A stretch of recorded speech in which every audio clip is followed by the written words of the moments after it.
Amanda Beckwith, welcome to the show. Hi, thanks for having me. Yeah, my absolute pleasure. I really am looking forward to talking about all things mindset, weight loss, etc. So, to get us started, what is the number one thing you are looking forward to for the listener to learn today? I think one of the things that I try to emphasize when I work with my clients is you are not the only one going through this process and having a hard time with this process. This is not an easy feat. And I think living in today's world with social media, where you see she lost 40 pounds in 2 weeks and this is what she looks like and this is what she looks, that's not real. And one of the benefits I have as a therapist is I had my own weight loss journey. So I speak from personal experience, but I also speak from the knowledge around thoughts, feelings, beliefs, behaviors, all of those things. And I think that I just want to share with people that you are not alone in this journey. It's supposed to be challenging, and there are ways to make it a little bit easier. I love that. And those are some amazing messages. I hope people have already opened their ears even more and are like, okay, I'm excited to hear what Amanda has to say. And you alluded to the fact that you have gone through your own weight loss journey, and I believe it's been a very impressive one. So please tell us about your own struggles or how you even got to the point of not feeling comfortable in your body and then how you got to where you are today.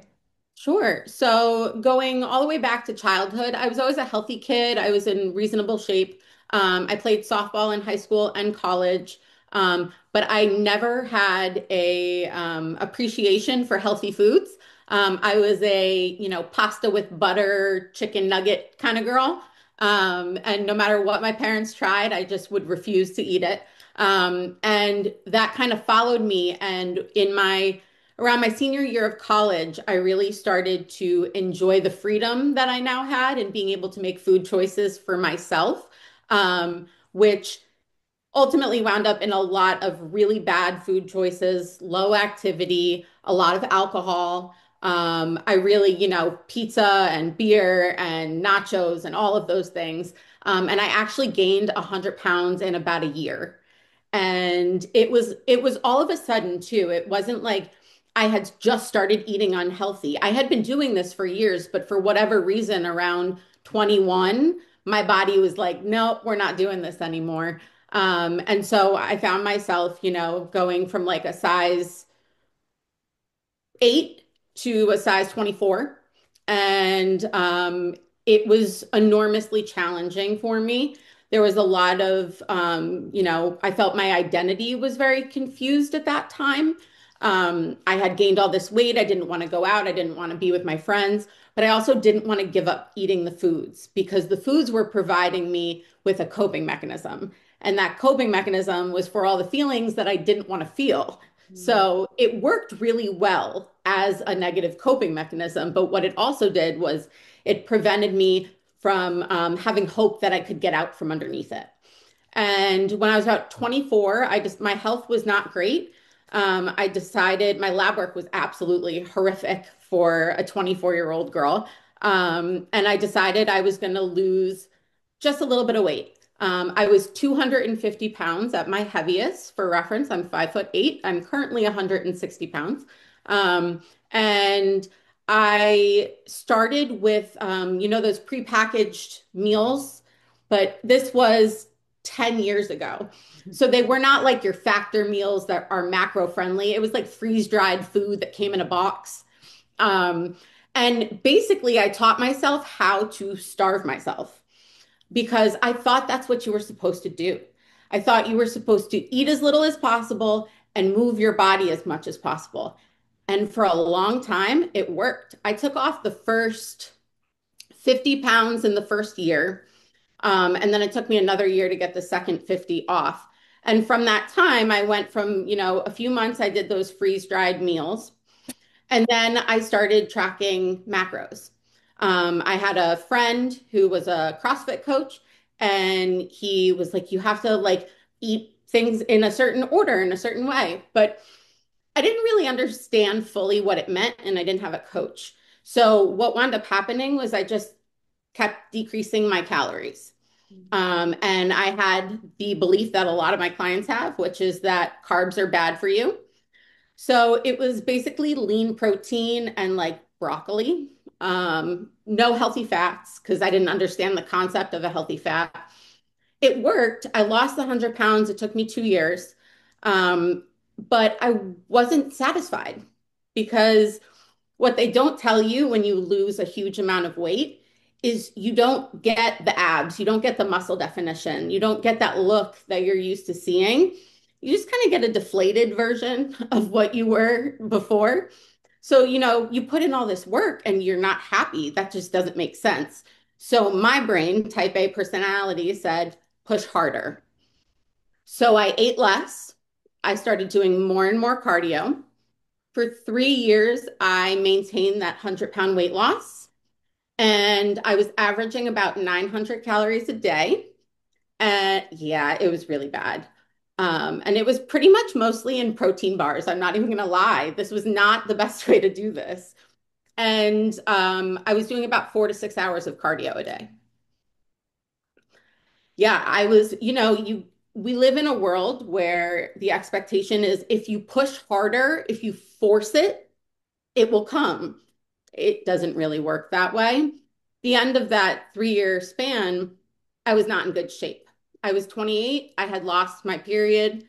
My hair started to fall out. I had no energy. I had to nap multiple times a day. And then I found a coach. And those coaches, Calvin and Brooke, changed my life because they were like, okay, you're not doing any cardio anymore. And I was like, what do you mean? I'm going to get fat. I can't get fat. No cardio. And Calvin was like, we're going to bring your calories up to about 2,100 calories over the next year. And I was like, no, I'm good. I don't really want to do this. But what wound up happening was my body started to heal itself from all the damage that I had done to it. And then in this process, I realized as a therapist that this process doesn't make a lot of sense with the information that we've been provided.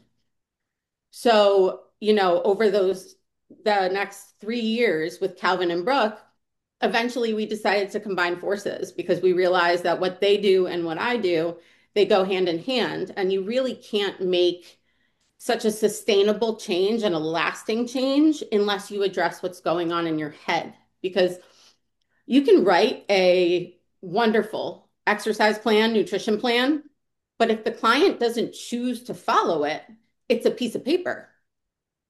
So that's kind of how I wound up in this spot, and I absolutely love it. And I think that it is a missing piece for a lot of people. It's something I wish that I had a lot sooner.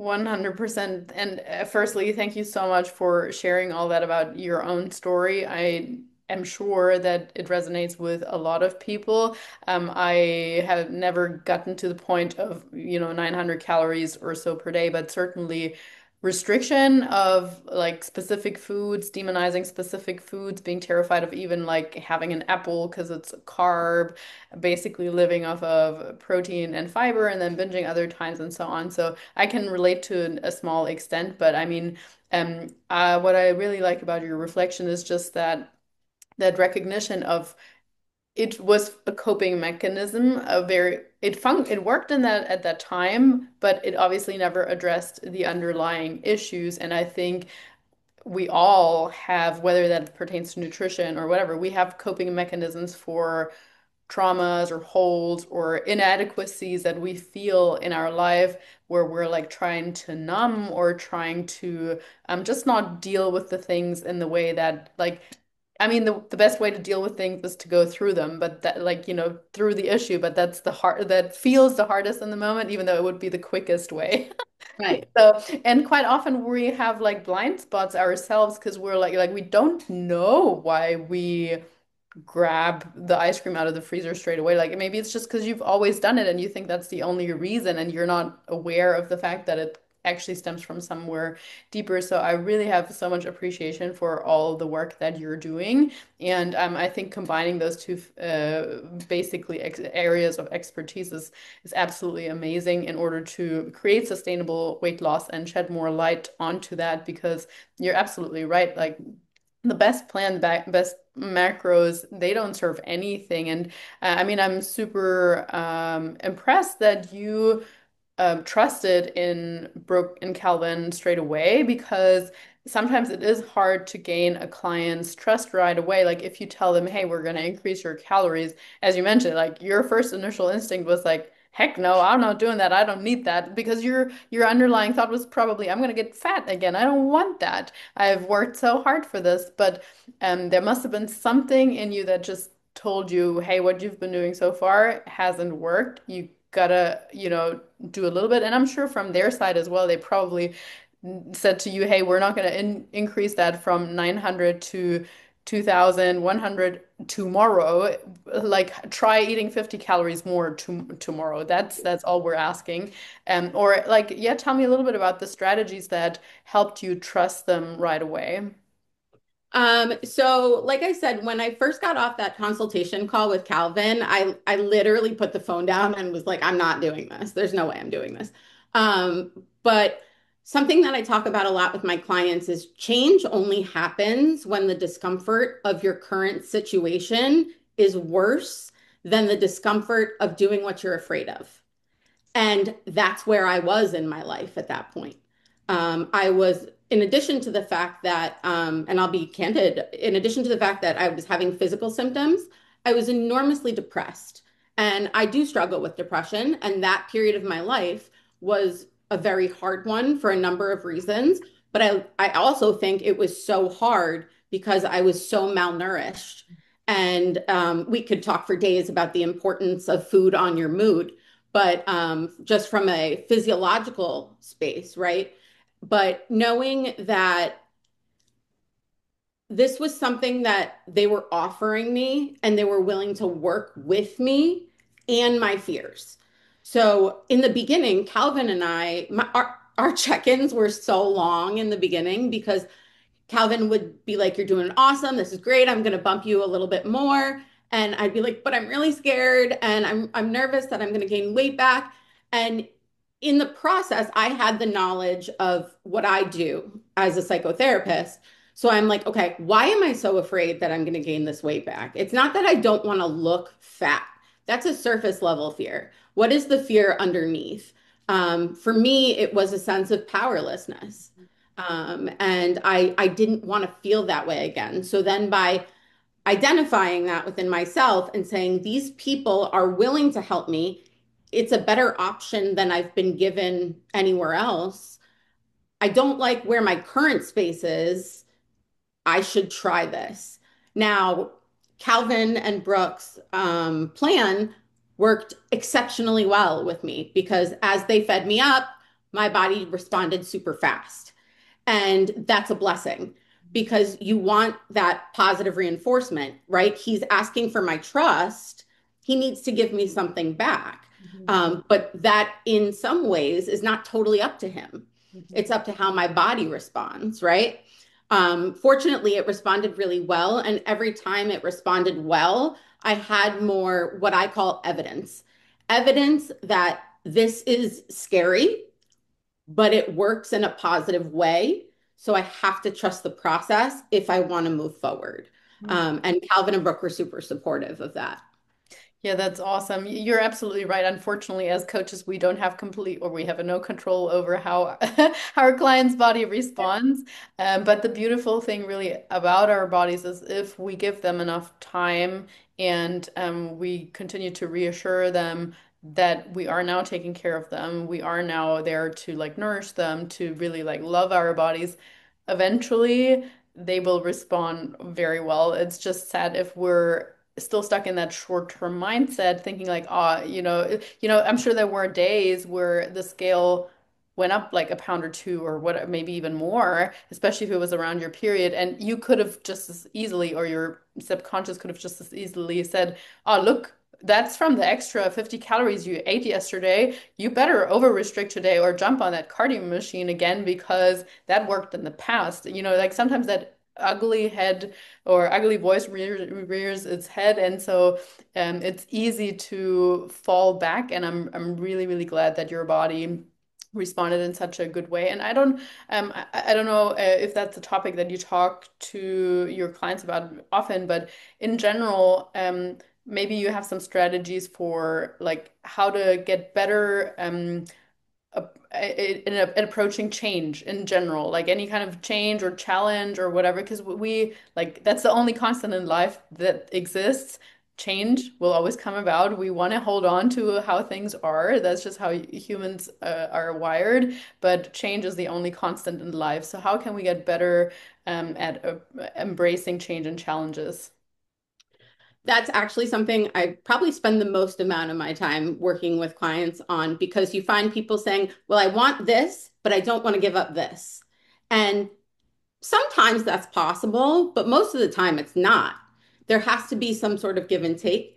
And I think that as far as change goes, change won't happen unless there's willingness to change. So you don't it doesn't necessarily matter if you want to lose the weight, but are you willing to make the changes required for that to happen? And so, one of the things I do is I use relevant life examples to make big concepts seem easier to understand. So, my first one that I usually use is school or college, right? So, you want a diploma, you have to complete the coursework.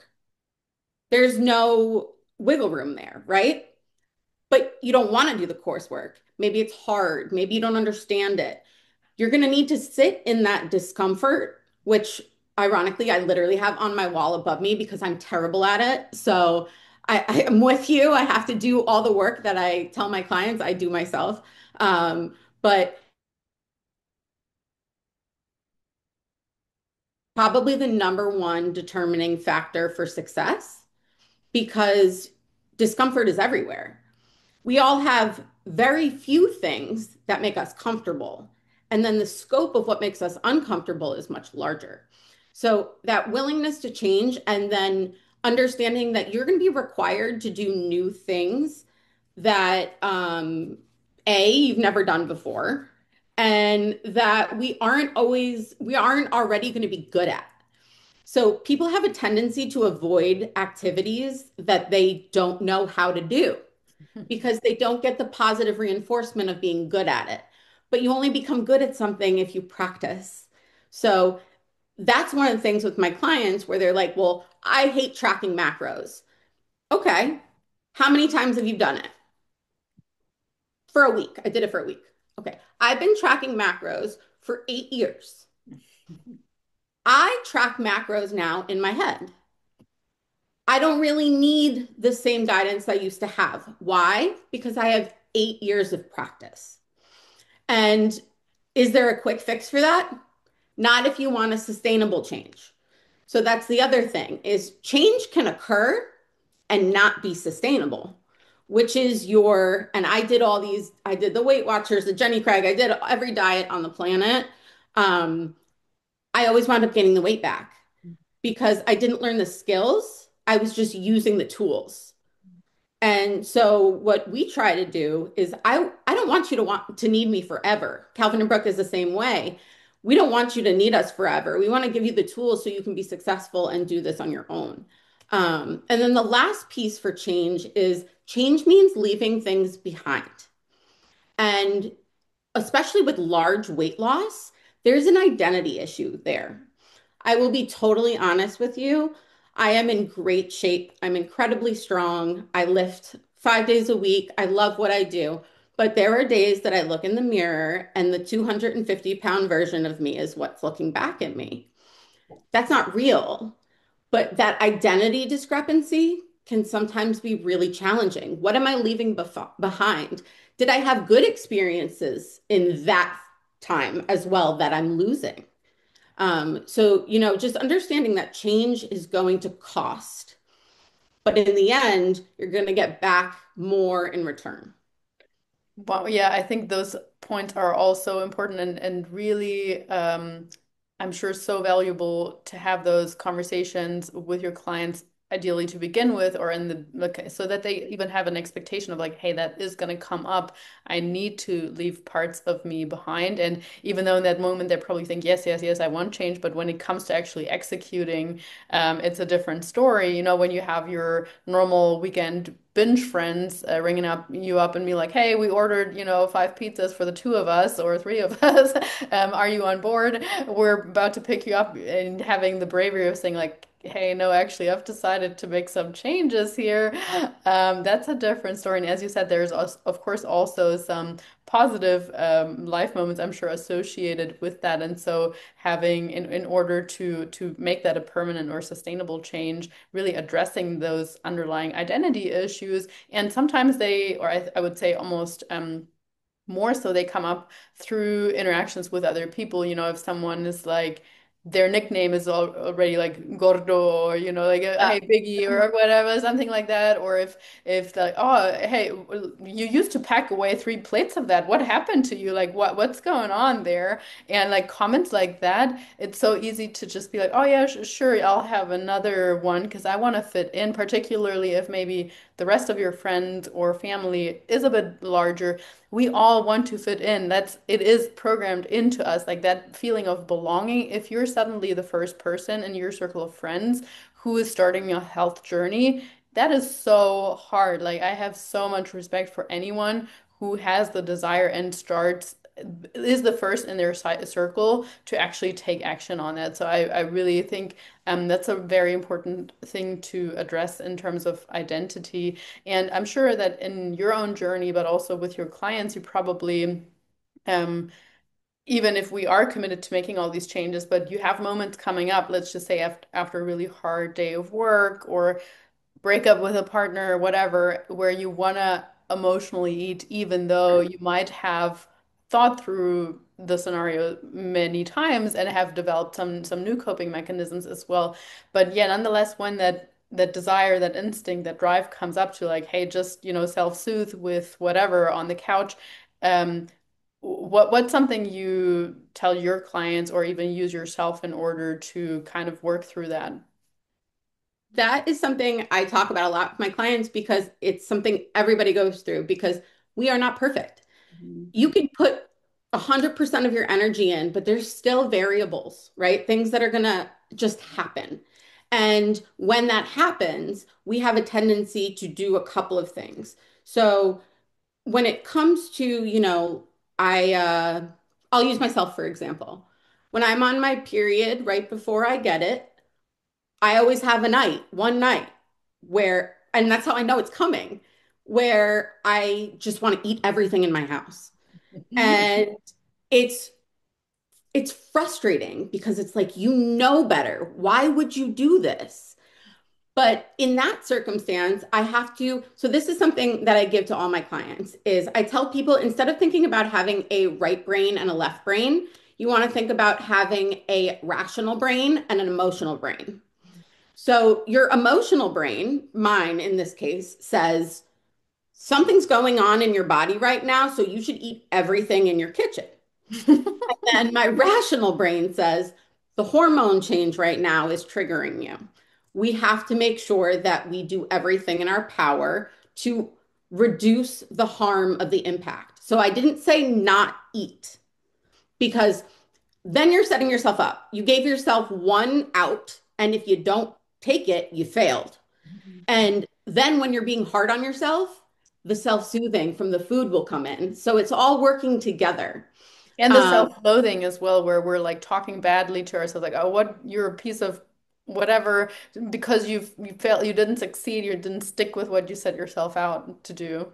exactly. And all of those emotions. So I come from, my training is in cognitive behavioral therapy. So cognitive refers to your thoughts, your feelings, your fears, your beliefs. And then behavioral is behavioral and it refers to your behaviors. But they're all connected. So we don't have behaviors that don't come with either a thought, a feeling, a fear, or a belief first. So in that moment where I'm about to eat everything in my kitchen, what do I do? Well, there's a couple things. The first is I know myself and I know that this is likely to happen. So, what I call this is putting up roadblocks. My house, for example, I don't have children, so it's easier to do. But there's nothing in my house that I can really get in trouble with. Everything in here is relatively healthy. Now, when I'm on my cycle, I will go for the jar of almonds. Not exactly a cheeseburger, but it's available to me. Did I reduce the harm of the impact by going for almonds versus ordering a cheeseburger? Yeah, probably by a lot. So the behavior still existed, but you did something called harm reduction and you set yourself up in a way so that you don't have things in your house that are going to be hard for you. Now, this is more complicated if you have other people living in your house because you can't really tell everybody what they can and cannot eat. Um, but I think the most important thing, if you're on a weight loss journey, and specifically a weight loss journey, and you have an overnight eating episode, or you go out and you wind up binging a little bit on some pizza or something, it is very important that you get on the scale the next morning. The reason for that is you had a negative behavior. You have to greet that with a consequence. Without the consequence, you don't know how much damage you did. So your brain is going to rationalize, it was fine. It probably didn't even do too much. That can be a really hard space for people because even myself, when I first started, in the beginning, I had fewer rules around how I ate. And I was finding myself eating terrible on the weekends and in that cycle. But I wouldn't weigh myself because I didn't want to see it. But if you don't want to see it, there's a reason there that you have to see it. Otherwise, you're not going to stop, you're not going to change. That's that discomfort. Absolutely. And going back to the point of like the best way through it, or the best way to overcome it is to go through it, like to confront the fear, exactly to your point. I actually like that because there is, I mean, even amongst coaches, sort of like the debate of like, oh yeah, you don't want to trigger that extra fear and guilt trip by stepping on the scale and seeing that. But I really like the point of like, hey, stepping on it, and it makes you own up to what you did, right? It's not, again, we're not saying like you're a lesser person because of that. I think we really always have to differentiate between like what we think and say to ourselves, as in like who we think we are and our actions. They're two different things. Like you're just as valuable and lovable of a person, no matter like if you're 500 pounds, if you're 115 pounds, doesn't matter. We love you equally, but your actions still, as you mentioned, need to have some consequences. Just like with a child, if a child binges in the cupboard and eats three things of like three blocks of chocolate, you're also going to confront them and be like, hey, that's not okay. That is the work I do around behavioral modification is primarily the evidence for that is mostly around children because you're trying to teach them something. And the example I give people is cheat meals. So I'm going to say there's a difference before I say anything. I'm going to say there's a difference between a cheat meal and a free meal. Yeah, 100% with you. So very important. But the concept of a cheat meal, I did great on my diet all week long, so I'm going to go eat a pizza and get beer and wings with my friends on the weekend. I deserve it. We have a couple really bad things going on there, right? One is that you're using food to determine reward, which is a really big problem. And what happens there is when we want to extinguish a behavior, when we want someone to stop doing something, we can't give them a pony for it. It doesn't work that way. So the example I give my clients, and they're always like, oh, is if you're potty training your kid. So you're potty training your kid, and I mean, it's a separate thing that we usually use food to do that, but whatever. But could you imagine if your kid had a whole day where they didn't have an accident in their diaper, so you rewarded them by allowing them to poop in their diaper? It No. makes no sense. That's a cheat meal.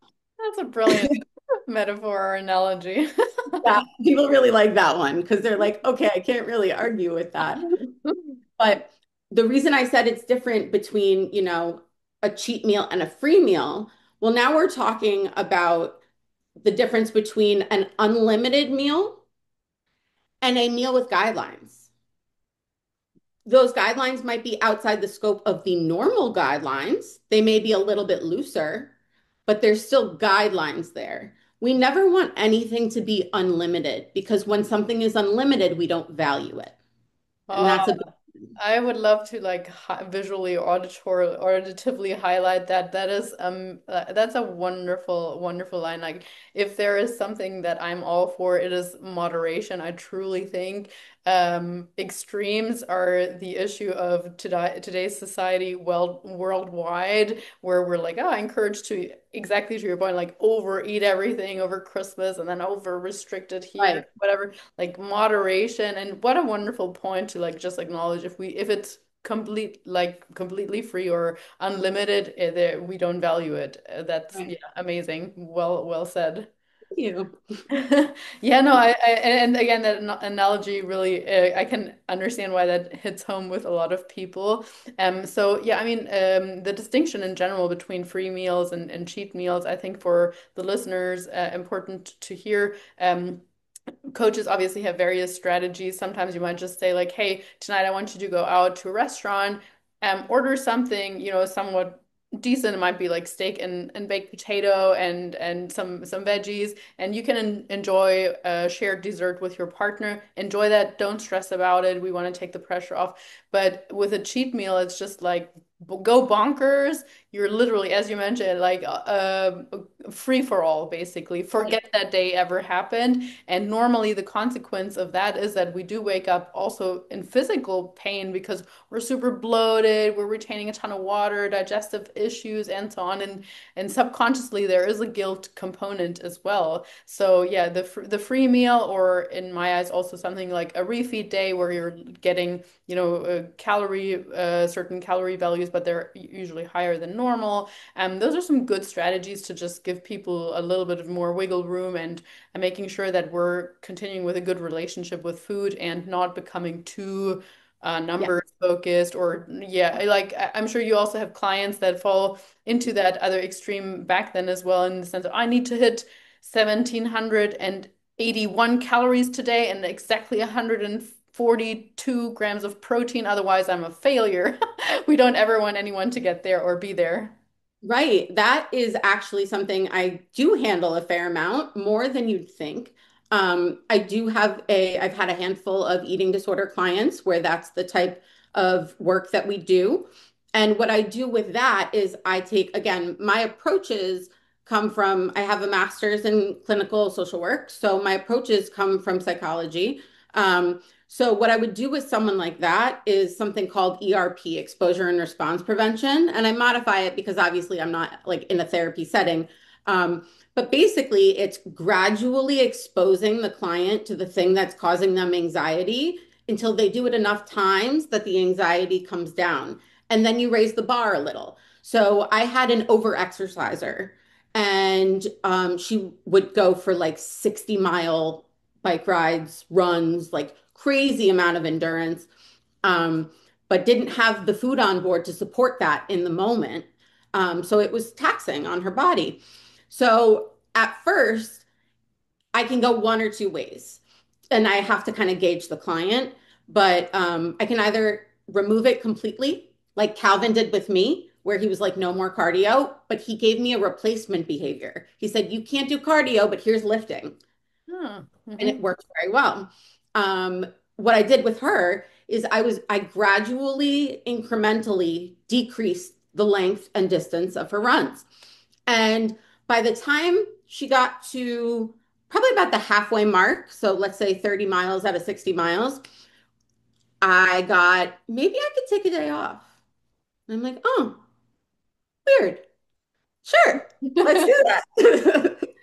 So we have to, sometimes it's about dismantling negative behaviors, and then sometimes it's dismantling theoretically positive behaviors, but that can be overused. So, people who eat really, really healthy, clean foods, but they're under eating, we're telling people to eat those same foods just in different amounts.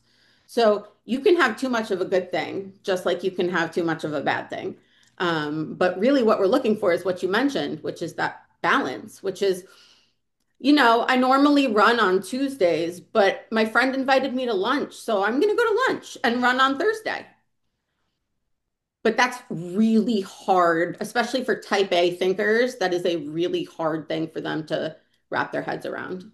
Yeah, I totally put myself into that category too, like having a harder time letting go of that. But I think it goes back to the point of trust that we mentioned earlier, where we're like, because you start trusting your body and start trusting the data, which often goes contrary to beliefs, like in a reverse diet. In your case, Right. like the physiologically speaking, the whole narrative of like eating less, doing more should work, is logical. Yes, it makes sense until it doesn't anymore. And then the whole logic of like eating more and losing weight or eating more and at least maintaining weight doesn't make so much sense. But then once you execute little by little by little by little, you're like, oh, there's actually truth to that. And I'm sure that client that you mentioned, she probably noticed, okay, even though I'm running half as much, I'm still not fat. I'm probably actually feeling better, not as achy everywhere. Oh, I guess there is something to the things that Amanda is saying. Maybe I'm gonna test that extra rest day or so. But yeah, we're often really just standing in our own ways with the routines, with the rules that we have created for ourselves. And again, I'm putting my hand up here because that is more naturally inclination speaking is me as well. But yeah, I really like that strategy here of just testing and seeing what type of person we're working with because I think that is the true art of coaching where you're not, I'm sure you don't have your initial call with somebody and you're like, okay, I'm gonna give her plan number 17 because like it really like you assess the person, okay, is this someone who I need to reduce the exercise with or replace it with? Is this someone where we need to talk about the nighttime eating straight away? Or we're even going into, whatever childhood issues someone might have. And I'm curious, is that something that people are very open to sharing straight away, or do they tend to be more guarded? And, over the course of the time, you kind of discover, oh, it probably stems from her watching her mom starve herself every year, or like all the time, or like how does that usually come about? That's really one of those things that I kind of pride myself on is knowing how to get information when it's appropriate for that information. I will say a good amount of the time, people will give me a couple nuggets right off the bat. And from that, I know where to go. Um, I do get people occasionally who are more closed off. And with that, I have to work harder to develop my rapport so that they trust me enough with that sensitive level of information. But what that also tells me is they're guarded for a reason. Mhm. So, you know, if you don't think someone's going to steal from you, your door is unlocked. But if you're afraid, well, your door is going to be double bolted. So, and then I also have gotten, which these are my favorites because they're very challenging, is people who don't believe therapist mumbo jumbo about the childhood. I do get that a fair amount. And I think everybody is completely entitled to believe exactly as they want. But what usually winds up happening with those clients is I don't acknowledge the childhood piece, but I gear my questions towards them offering it, and they will offer it to me eventually. I will say I am a firm believer. I'm a Freudian. I think everything comes from the childhood. Because, childhood is when we learn behaviors. That's how we learn how to function. So the things that we're provided with or not provided with are going to affect who we are and who we become. I work with a number of patients, clients. I used to work in a hospital, so sometimes I say patients. Um, I work with a number of clients who have dealt with things in their childhood like food scarcity, and most of them are binge eaters now. And that is something that I really am delicate with because when we're talking about food, now we're not just talking about food, we're talking about the emotions around the food. So, was your mother there? Was she not there? Where did the food come from? Did you get food from, did you have to go take food from somewhere? Were you hoarding your food? Um, those things are really important when it comes to understanding why this client can't stop binging every week. And that's where what I do becomes really important with what Calvin and Brooke do is, they have the plans and the knowledge on the nutrition and all of that. But I'm then able to say, okay, this is not a client we're going to give a free meal to Mhm. because X, Y, and Z. Right. So just being aware of the things that particularly come from childhood, especially things around body image, self-image. Um, I think every female I've ever worked with has had, teenage body image issues. Very common thing that I talk about. So yeah, I think that it can be challenging sometimes to get the initial information out. But fortunately, that's what I am trained to do. So I am able to, pull things and then use that information to educate the team and the plan that we have for that person. That's awesome. And I mean, as you said, everything in the right time. Like, I don't think it's appropriate in the first call unless the person is ready for that, but most of the time not. Like to ask, like, oh, so by the way, what sort of patterns did you Yeah. observe in your mom when you were 8 years old or whatever? And to your point of like believing in therapy or not, or however you want to phrase that, I mean, we all bring our baggage. We all are sort of I guess, marked by society's influences, by marketing influences, and so on. So whether we acknowledge that there is an underlying component or not, our habits have not been created out of thin air. So however you go about that and treating that or changing that is absolutely up to the individual themselves. But I think the beautiful thing about coaching is that no one claims to have all the answers or to be like, oh, I'm gonna, shrink your head or whatever it is. I believe, at least in my opinion, coaching is about the client, the person already has all the answers within them. We're simply guiding them or providing the opportunity to tilt the mirror in a way that they can see what they already know. It's just you often need someone to help you reveal that. And that's all that we're doing, like in coaching anyway. I mean, you are obviously a trained and studied therapist, so that's a level further. But nonetheless, I think combined with the art of coaching, you have a lot of power there. So honestly, just want to say thank you for coming on here and sharing your Thank wisdom you. with us. It's honestly been a pleasure speaking with you. I know that you've provided some really valuable information for the listeners here. And of course, I will make sure to link all your handles in the show notes. So hopefully people will go and follow you to get more information from you. Thank you. Thank you so much for having me. I really appreciate it.